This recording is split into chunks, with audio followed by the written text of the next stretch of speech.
Hello mga kasaging. Kita nga mga gagmay nga mga grower. Magkalaban ba ta sa panaging? Kompetensya ba ta sa panaging?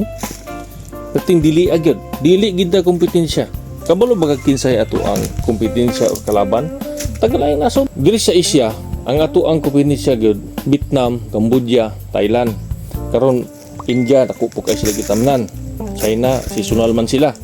Pero mo ni ang mga direct rate na to sa export sa saging kay sila may tagaing nasod nga kung mo-divert ang atong buyer dito sa laing nasod maigo ta mo nang mabarato ang ato ang presyo. So itong himuon ani magtinabangay ta maorgod in taon na kay dili man ta magkakompetensya kung diri ko sa Tibalog naka sa Tibungol, naka sa Kimamon, naka sa Carmen, naka sa Panabo, naka diha sa Tulunan, naka diha sa Cotabato, naka diha sa Davao del Sur, magkauban ta. Kabalo ka nganong magkauban ta?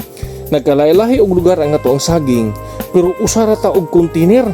Bisag na atay mga code pag abot dito sa market nato sa China, pag landing anang ato ang saging dito, dili na nasaging ni Gasita, dili na nasaging sa Cotabato, dili na nasaging sa Davao del Sur, dili na nasaging sa Marsman, sa Tadico, sa unsa pa nang laing bayra to di.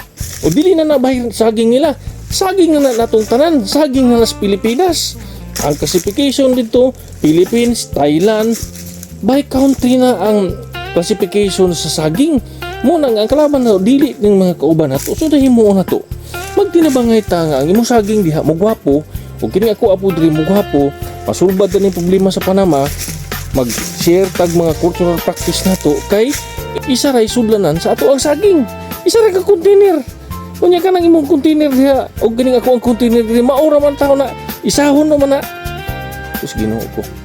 Mao na nga magtinabangay ta nga maklaim na to ang glory sa panaging diri sa Pilipinas tungod kay kita ra gyud mabulahan ini mga buyer na to diri mo divert sa tuwa tungod sa kalami sa katami sa tuang saging kita ang mabulahan kay motaas pod ang ato ang presyo.